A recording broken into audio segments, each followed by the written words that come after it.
and my C-section. So now that it has... Hey guys, welcome back to my channel. Today I'm going to do a video that compares my VBAC and my C-section. So now that it has been 5 months since my VBAC, and obviously 2 years and 5 months, I guess, since my C-section, I wanted to do a video comparing both of those different births. Right now, both kids are sleeping once again. So I thought this would be perfect to make a video really quick before Kane wakes up, because I'm sure he's gonna wake up. That's just how the ball rolls every time. But that's okay. So let's do a quick backstory of each, and then I'll compare kind of how they are. And yes, my hair is curled. Oh my god, it feels so good to have curled hair and makeup on, and not as the hair goes flying. And not in my pajamas and a ponytail. And I noticed I was like balding, not balding, but I had the postpartum hair loss, obviously, from Kane, but having my hair pulled back in a pony so many days in a row, it's like starting to like wear on my sides here. So definitely needed to put it down today. But so with Mila, I had a C-section, just a basic routine C-section. She was breech. I did try the version. I'm not sure if I've done a story time on the version. I really feel like I should, because it was a very different experience. If you don't know, a version is when they try to flip the baby from the outside. That was unsuccessful, obviously. She was still breech. So I had the C-section with her at 39 weeks exactly. Went in normal, laid on the table. They cut me open. They did have to give me an extra shot because I was losing too much blood. But other than that, it was super routine, super normal. I got to go in with my hair and makeup done. I wasn't all gross from labor. I went in at 8 and had her by 10. I was in...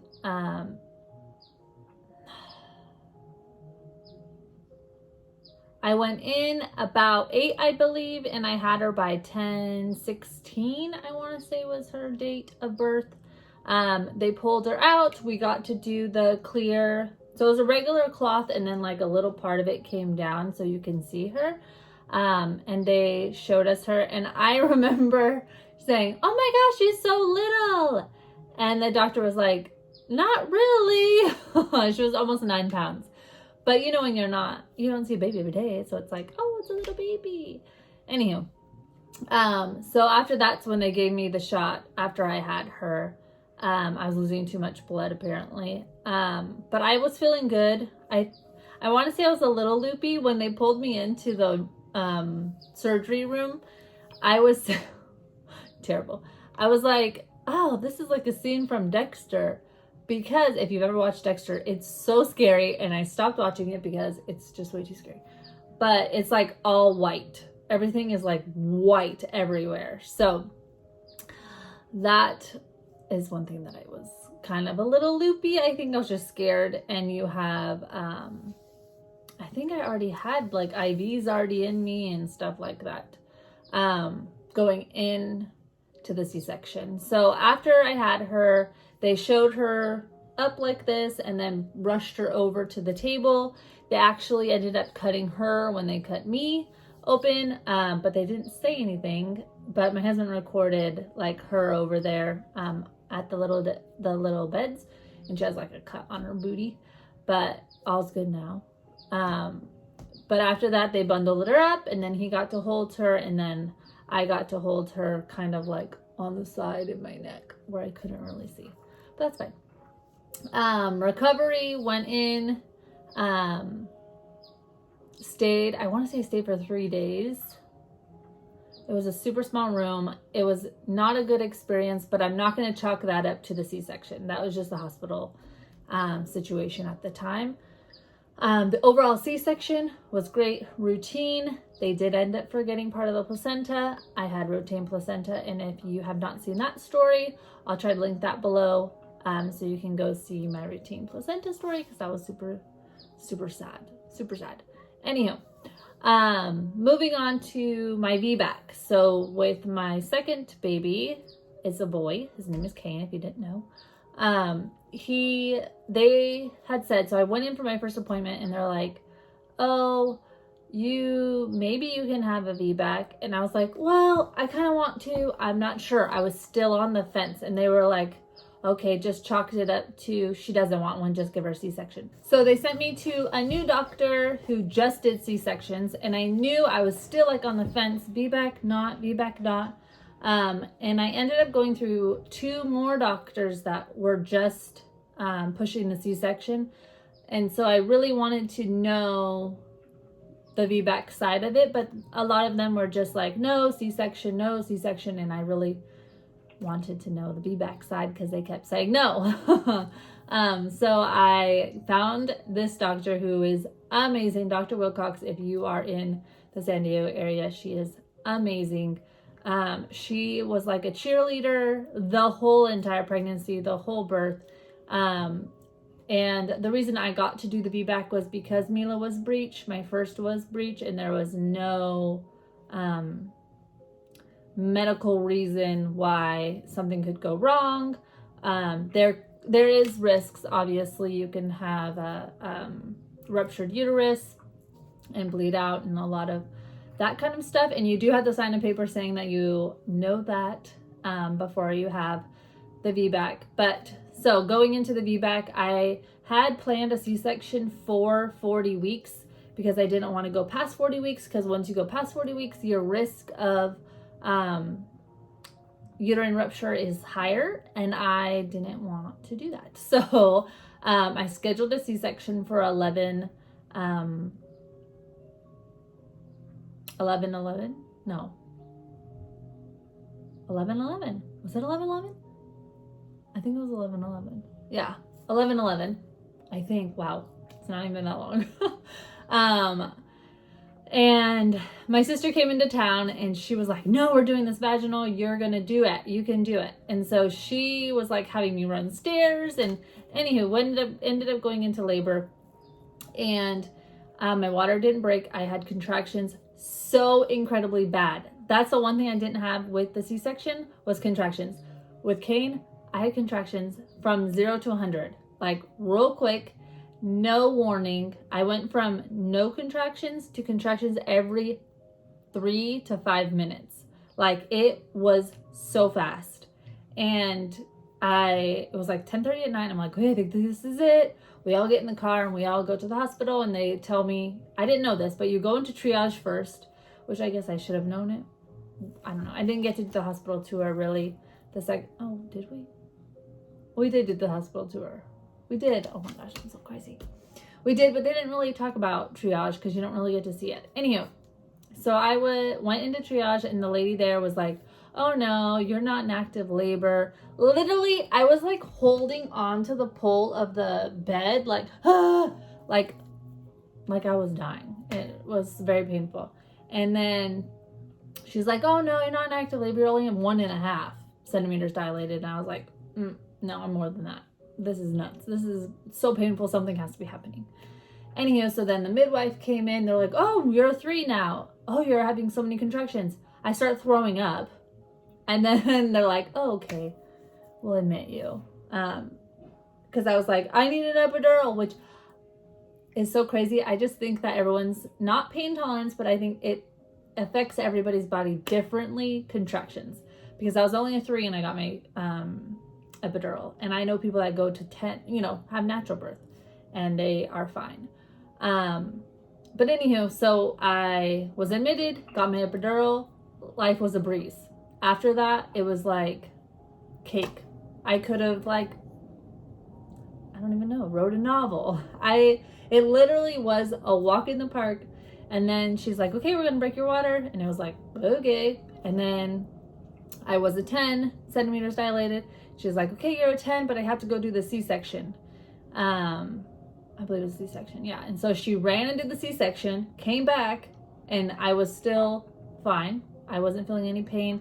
I did have to hit the button a few times, but not anything crazy. And a lot of people told me that means I had a really good anesthesiologist that did my epidural. So that's good, because she had a very hard time getting it in my back. She said my back was really, really tight, which I always known my back is kind of on the tighter side doing gymnastics and stuff like that growing up. Anywho, so we get to 10, she comes back, and I push, I want to say push for like 40 minutes, 45 minutes, something like that. And out he came, and they put him on my chest, and they put him on there for an hour. He was on me for an hour. The nice thing this time around, though, is he got to be on my chest, and they scraped everything out of me down there, and ultrasounded and scraped again to make sure everything was out, because I did have retained placenta the last time. So she was like super thorough on that not happening again. So I left him on me for an hour, and then they went and took him and cleaned him up. Recovery was great, no problems. Like my C-section, I had the bleeding for 2.5 months, 3 months, 2.5 months, till January. And I had her in beginning of in November, and then I was still bleeding because of the retained placenta, but nobody knew. Long story, go see that video. But with this vaginal, I was really good in the hospital, came home, and stopped bleeding like normal, and life has been really great. Now comparing the two, so that was hopefully not too long of quick stories of both of them, but comparing the two. So with the C-section, it was nice. I got to like go in, my hair was done. I was prepared. I knew when she was coming. With Kane doing the Vbac, I didn't know. I didn't know when she was coming. I didn't know, or he was coming. It was kind of like up in the air. And you, like the whole time I just kept saying, I just want to know how I'm going to have him. Because you don't know. You don't know if it's going to be emergency C-section. You don't know if it's going to be anything traumatic, or you get to do the Vbac. So the whole time I kept talking to my mom. I'm like, oh, I just want to know. I just want to know. I just want to know what's going to happen, because you don't know what's going to happen. And I'm such a like planner person that I just wanted to know so bad. Anyhow, so that's a difference with both of them. Going this time around, I didn't have as many visitors, which was nice. I just had just a few. With Mila being my first, of course, everybody wants to see her. Kane being obviously number 2, not so many people, but it was nice because I wasn't in pain here, and I still could walk around and move. And after the epidural wore off, I was up and walking, and with Mila, I had these leg compression things on my legs. So that was kind of inconvenient. But I think they just wanted to make sure blood was flowing and everything was happening correctly. Also with Mila, they didn't come in as much to push on my belly, which I think has to do a little bit with the retained placenta and the emergencies they were already having on the floor. But with Kane, they came in quite a bit and pushed on my belly. They did say I was bleeding a little bit more than normal, but I just feel like I bleed more than normal because the same thing happened with Mila. I bled more than normal. They had to give me the shot, all of that jazz. So pulling them out, Mila was a whole pound bigger than Kane was. Also with Kane, I had marginal cord insertion. I don't know if you've seen that video yet, but go check it out. That just means the cord was on the side of the placenta and not in the middle, so he wasn't pulling as much nutrients. But that could have made him that much smaller, or I had a lot of carne asada burritos with Mila, so she was a little bit bigger. With Kane, I only had a few tears on the inside, like one on each side. I feel like she called them rips, I want to say. I don't think they were tears. And then obviously with Mila, I had the whole stomachs with the steri strips and the glue and all that fun stuff. With her, on the recovery of that, I was oozing a little bit on one of the sides, and I chalk it up to kind of doing too much. After I had her, we went to a parade. We didn't march in the parade, obviously, but we went to the parade, and we did a lot of that kind of stuff just because I didn't want to sit in the house. And with Kane, the recovery down there was fine. I didn't feel anything out of the norm. and it just kind of healed up on its own, and that's it. The actual birth, they pulled Kane out and put him on my chest. So with the Vbac, you get to do that. And with the C-section, obviously, they just held up Mila. And so I got to see her, and then they took her away, obviously. Also, the recovery time in the hospital. So when I had Mila, I was there for 3 days. When I had Kane, I could have been there for 24 hours, but he was jaundiced, so we had to stay a little bit longer because he had to be under the lights, and it was so sad, the blue lights. So we had to stay an extra day. So we were only there for 2 days, and then we got to go home, which was super nice because especially my husband hates the hospital, which I don't blame him because the beds are like this big and he's not this big. So that is kind of the same thing in both. The beds in both hospitals that we delivered were super small. Overall, looking back at both vaginal and C-section, what I would prefer, I would say I prefer the Vbac, which in the beginning I didn't. In the beginning, after I had Kane, I was like, well, it doesn't matter. They both were kind of the same. But looking back, the Vbac the recovery was just a lot easier. And my recovery with Mila was great, minus the retained placenta, but everything else was pretty great. But with Kane, it's just a lot faster recovering than your stomach being cut open, obviously. As for my like muscles, when I had Mila, I could not do a sit-up like to save my life. Kane, I'm at 5 months postpartum now. I wouldn't say I could do one right away, but probably within a month and a half, I was able to do a sit-up, which was cool. I know they cut through a lot of layers, and I want to say that kind of had something to do with it. But I also, with Kane, worked out before, during, and obviously after I had him. So that is it, I believe, of comparing my Vbac and my C-section. Overall, however they come into the world is great, and both experiences weren't too terrible. And I know there's a lot of not so good situations out there, so I'm very thankful for the Vbac that I did get to have, and a successful C-section. So thank you so much for watching. See you in my next video. Bye.